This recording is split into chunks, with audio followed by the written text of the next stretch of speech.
Eyvah eyvah içilikten haberi olmayan kardeşim eyvah. Uy, uy, uy, uy, uy, uy, uy, uy, uy, uy, uy, uy. Cavid niye arvadından korkusan? Her ne deyir sözündən ey sıxmısan. Sen kişisən o bohətün yox məyə. Arvad ağız olub sanaq sən niyə? Qəşəng çıxır sözü yeri zor denən.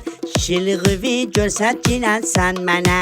Abrımızı aparıbsan fameldə. Utuzubsan sən dadaşım dueldə.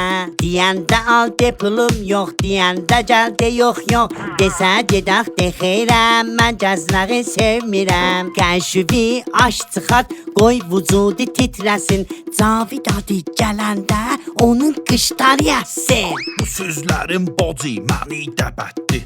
Qurban olum bacım mənə ürgətdi. Mən də gərək dədəm kimi kişi olam. Söz mənim sözüm ola, ürəyinə qorxu salam. Səlva kimdir mənə də Cavid deyərlər.